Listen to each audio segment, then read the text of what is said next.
Set the record. Okay, this morning's classes are sponsored by Neil Tobias in memory of Shafia Batzakia, and also by my father in honor of my grandfather Joseph, our Beyda Alava Shalom. We're going to be starting today's topic, which is a doozy.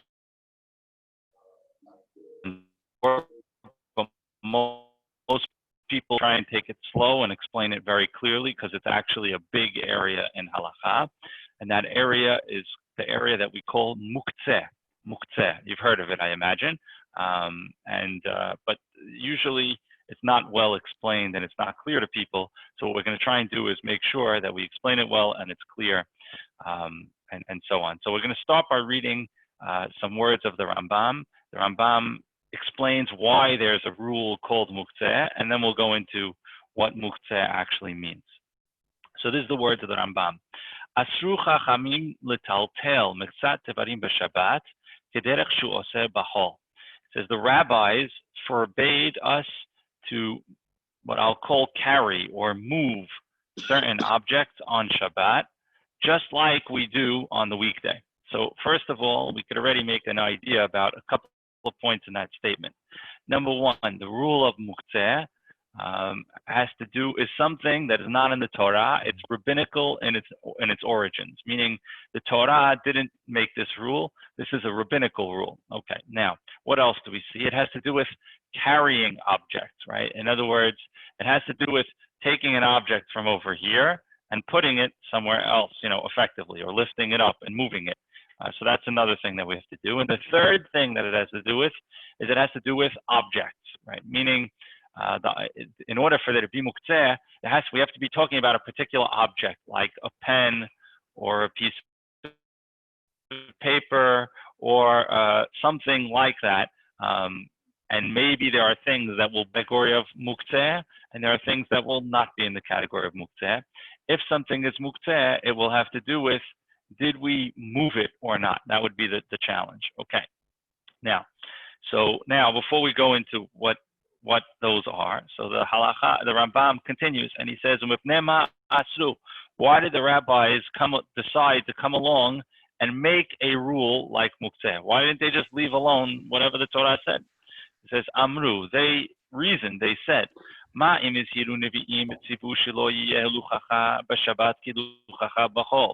we've seen that the Nevi'im said that the way that you walk on Shabbat, the way that you carry yourself on Shabbat, can't be the way that you carry yourself on the weekday.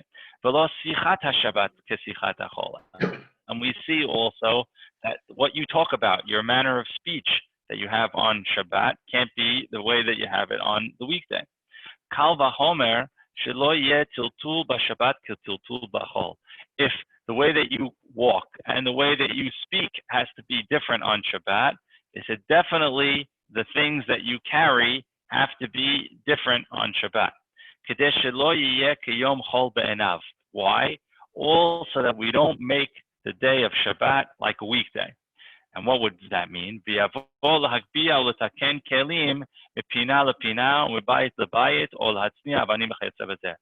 you don't want to come to be doing one on Shabbat, to be lifting up objects and fixing things and moving them from one place to another. Because in general on Shabbat, you're home, you're around, you're sitting in your house, and you're going to look for something to do. And if you're looking for something to do, you're going to fix things around the house on Shabbat. Says then you're going to see that Shabbat becomes not Shabbat. And then you go against what the Torah wanted, so that the day be a day of rest. In other words, right, I'm going to put this in modern terms, right? The idea behind Muktzeh is sort of as follows, at least the way the Rambam is putting it is like this. It says, look, during the week, where am I? Non-corona time, right? I'm in my office, I'm in the store, I'm on the road, right? So I'm busy doing those things, very nice. When I'm home on Shabbat, right, that's where am I on Shabbat? I'm home. So what's in my house? That doorknob needs a little fixing. There's a pile of papers over there. There's a pile of stuff over there that needs getting taken care of. It sits there all week long, and what will happen? you're home on Shabbat and I'm home. So what am I going to do? Well, let me clean this up. Let me fix this. Let me move this. Let me file this.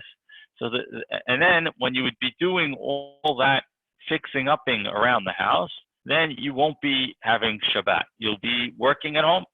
So in order that you not be working at home, that's why they established the rules that we call Muktzeh. That's the basic idea that the Rambam talks about. We could debate this a little bit, but it's a pretty famous statement that he makes. But basically what you see is that the idea of Muktzeh is a kind of like a set of rules that create boundaries around the day of Shabbat in order to keep it a day where it's holy, where we're not doing the work, the melacha that we shouldn't be doing. So now the next thing that he says is Arba'ahem Sugeh HaMuktzeh. There's 4 categories of Muktzeh. And what are they? We're going to talk about them and then we'll define each one of them over the next couple of days. Kli shemelachto le'isur. He says a utensil whose purpose is for forbidden use. Muktzeh machmat chisaron kis. Something that's muktzeh because it costs a lot of money. Muktzeh mahamat gufo. Something that's muktzeh because it has no purpose. And basis ladavar ha'asur. Something that is the basis for something that is forbidden. As we're going to explain. So again, the 4 categories are something which it's a utensil and they're allowed to do on Shabbat. Classic example, although we're going to get to it in just a minute, is a pen, right? A pen, right? What's the purpose of a pen? To write. You're not allowed to write on Shabbat. So basically they said, so you can't lift this pen up, even if you're not writing with it. Decree, why? We don't want you to move anything that the purpose of it is forbidden purpose. That's number 1. Next, Muktzeh machmat chisaron kis.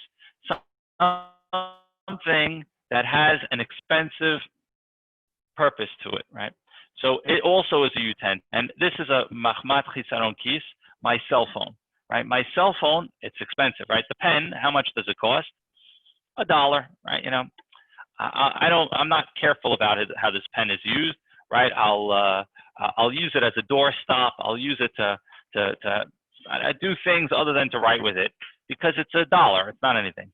But my phone, right, which also is forbidden, what's the problem with it, right? It's very expensive, right? My pen costs $1. My phone costs $600, right? So what would I do with my pen? I might use my pen to like jam it under the door or hold the door open. I would not do that with my phone. Right? I might use my pen to hammer in a nail, you know, that's sticking out a little bit, right? I would not do that with my cell phone because it's expensive. This is a different category of item, a phone, a computer, or something like that. That's also muktzeh, right? So we're going to get to that. Now, what's another area of muktzeh? So that's a forbidden utensil is a pen. Yeah. Jewelry? I'm sorry, I didn't hear you. Jewelry and a piece of jewelry could be muktzeh where you can't put it on because it's bad. We're going to get to it. We're going to get to it. It has to be the purpose. The primary purpose is it's forbidden. Although we're going to talk about it. So a phone would be a problem. A jewelry would not be a problem. Next, muktzeh machmat gufo, the object that has no purpose. So what's the object that has no purpose? A stone, some sand, a tree, a branch from a tree. There's no purpose to it. It's just sitting there, and it's a nothing, right? So those things are muktzeh also. We'll get back to that. And finally, basis ladavar ha'asur, like a drawer, this container behind me is holding my computer. If it's holding something, it has a category in and of itself. So those are the 4 categories. We're going to explain each one in detail. I just wanted to give you a general idea. So the first one is a utensil whose purpose is forbidden. So let's go into that one. It says, Kli shemelachto le'isur. It says a utensil whose purpose is forbidden. Hu hachefetz hamishamesh asiyat melacha asura. It's an object which is used to do a melacha, one of the 39 melachot that's forbidden on Shabbat. Kigon et lichtov bo, like a pen to write with, misparayim ligzor bahem, scissors which are used to shear, to cut hair or to shear a sheep, patish, a hammer which is used to build, Masur, I don't even know what that is, but okay. So those are objects, again, those are all objects. They're not expensive. They're basic, a few dollars. They're not something that we're very particular about. And their main purpose is to do something that is a melacha on Shabbat. They have to go through what the melachot are, but if it's a utensil, right, so you could lift it and move it, right, and its main purpose is to use it on Shabbat. So its main purpose is to do something that's forbidden on Shabbat. That is a forbidden utensil. He says, so that's the basic rule, and therefore I'm not allowed to lift it up and move it. He says, but there's a major exception to that rule. He says, I can move it if I need the body of the object. Like a hammer, right? A hammer, what do I normally use a hammer for? To hammer in nails, right? That's the normal thing that you do. It says, but let's say I have some walnuts on my counter, right? And I want to eat the nuts, right? So how do you open a walnut? It's not easy, right? Sometimes you could crack it with your hands, but sometimes not.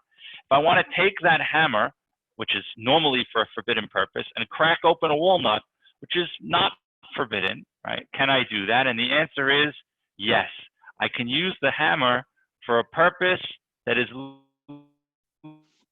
legal on Shabbat. I can't move it in general, but if I have a purpose that I want to use it for, I can use it, right? So same thing with this pen, right? Let's say, right, remember I said I have a door that opens and closes, and I want to hold the door open, right? There's nothing wrong with holding the door open, right? So what could I do? I could lift up this pen.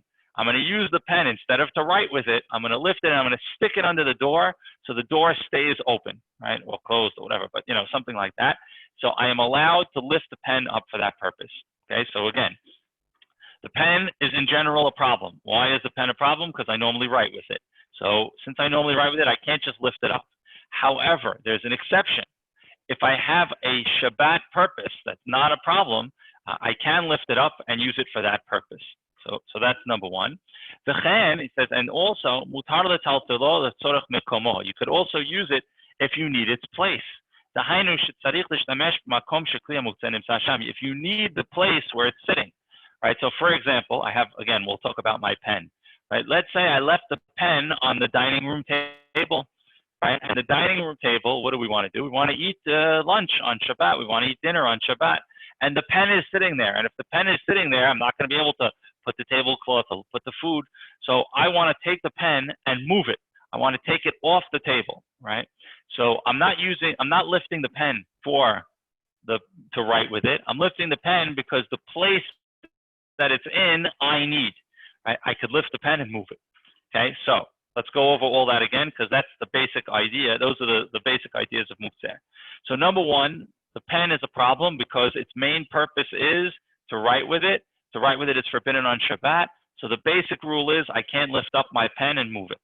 However, there are two exceptions.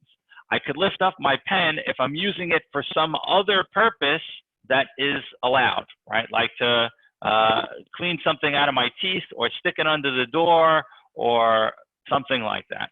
I could also, that's called the tzorech gufo. I need the body of the object to be able to use it for some mekomo, or I need the place where it's sitting.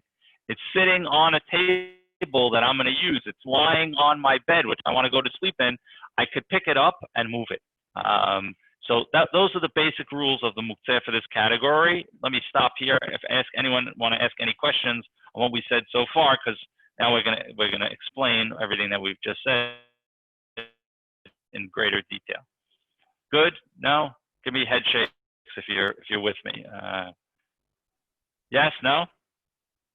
It's confusing, okay. But it's you got it.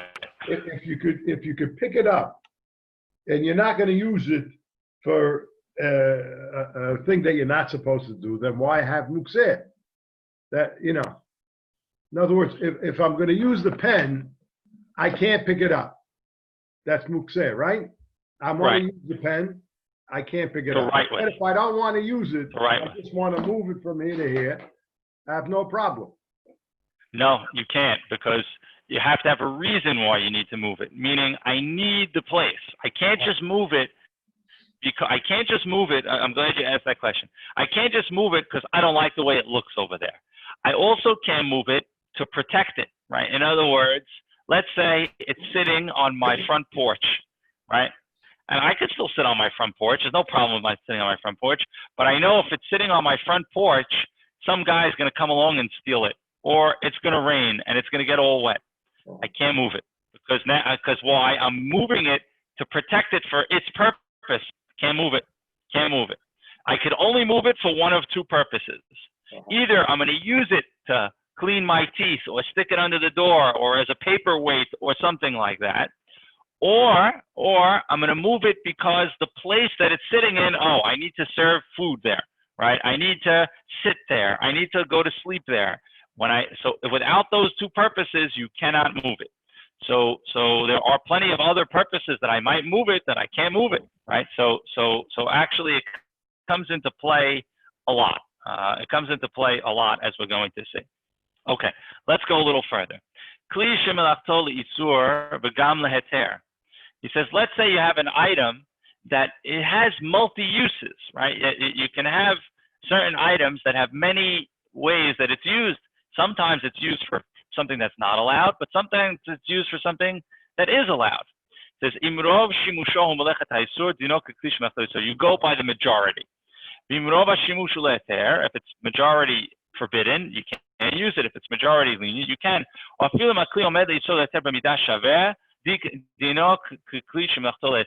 if it's even, then it's allowed, right? So what would be an example of this?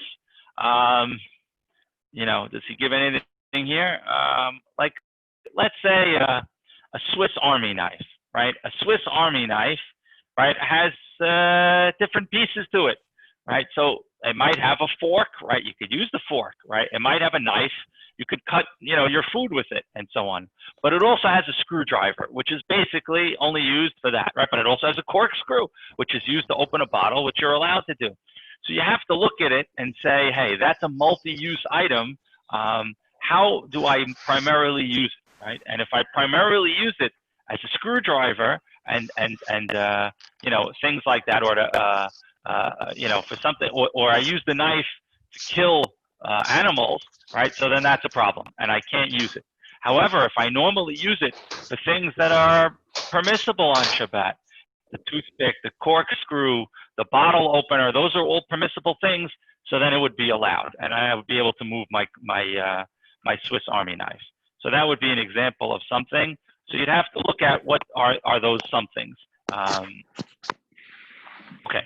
כלי שמלאכתו לאיסור, משיגיע לידו בהיתר, כגון שטלטלו לצורך גופו ומקומו, מותר להניחו בכל מקום שירצה, כל עוד הוא בידו. ואינו חייב לסלקו מיד תקף בגמר השימוש בו, או משפינהו למקומו. He says, let's say I have a utensil here, the pen, right? The pen, we said, let's say I moved it for a reasonable purpose, a permissible purpose. Right? I lifted the pen because I wanted to pick something out of my teeth. I moved the pen because I wanted to stick it under the door to hold it open. I moved the pen because I needed the place where it was sitting. Once I lift it up, I don't have to drop it right away. Like, I don't have to throw it or anything like that. I could take it and move it wherever I want. And as long as I'm holding it from that time where I lifted it permissibly, I could continue to hold it. So I may be holding it for 10 minutes, an hour, or something like that, right? So I walked into my room. The pen was lying on my bed. I wanted to lie down on my bed. I lifted the pen up, and I said, let me think about where to put it. And I'm thinking, and I'm thinking, and I'm thinking, and I'm walking, and I'm walking, I'm walking. I could walk all over my house. I could still hold the pen, right? Until I put it down. Once I put it down, that's it, right? So again, the basic rule is there's two reasons when you could move something, either because you need the body of the object to use it in some way, or you need the space where it was sitting. If you picked it up for that purpose, you can continue to hold it and move it around and everything like that until you place it down. As long as you haven't placed it down, you can continue to hold it. But once you put it down, then you can't pick it up again unless you have some other permissible purpose. But without that, you can't lift it up.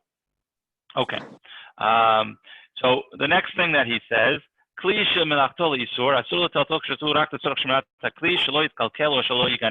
so like we already said, he said you can't lift the object for its own protection, right? In order that it not get stolen, that it not get wet, that it not get ruined, that's not a reason why you can lift something. But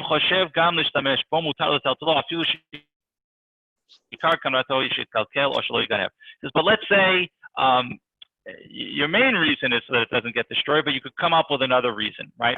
So my pen is sitting on my front lawn, right? It's outside. And I know if I leave it outside, it's either going to get stolen or wet or something like that. And I don't want it to be there. It's my pen. I don't want to lose my pen.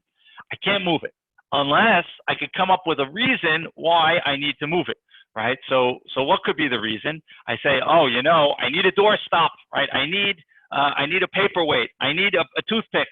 I need something to crack open a nut. Let me go get that pen, lift it up. I'll use it to crack open the nut, use it as a doorstop or something like that. And then I'll put it down inside. My main reason was because I didn't want it outside, right? But I found a permissible use. It's okay. I could lift it up. So if I'm in that situation where I left something outside that I don't want to get stolen or ruined or something like that, if you could find a permissible use for it, even though your main reason is because you don't want to leave it outside, you don't want it to get damaged, it's still okay to use it because you found the permissible use for it. Rabbi, what about if it's valuable? Rabbi, what if it's valuable? So valuable is really the next topic. We're going to get to valuable. Right now we're talking about objects that primarily are not valuable, right? So here we're talking about a screwdriver, right? A screwdriver, what's the main purpose? Is to build something. It's forbidden. You're not allowed to lift it up. However, I could find other purposes for a screwdriver, right? Let's say I have an itch on my back. I want to scratch my back, right? I could use a screwdriver for that, and I would use a screwdriver for that. So since I would use the screwdriver for that, I could lift up the screwdriver, itch my back, and now, oh, what am I going to do with the screwdriver? I'm going to put it in the toolbox, or I'm going to put it on the shelf where it doesn't get ruined or something like that. So that's the basic idea of how this area of halacha works. We're going to expand upon it more, and we're going to see as items get more expensive, the rules get more restrictive. Since, in general, I would not use my phone to scratch my back because it's expensive, right? So then I can't, there's going to be different rules for that tomorrow or the next day. Anyway, that's what we're going to start. And Ted Beyda for sponsoring today's learning, this week's learning, in memory of Shafia Batakia and also Joseph R. Beyda, Alava Shalom. We're going to stop here and we're going to go to Minyan.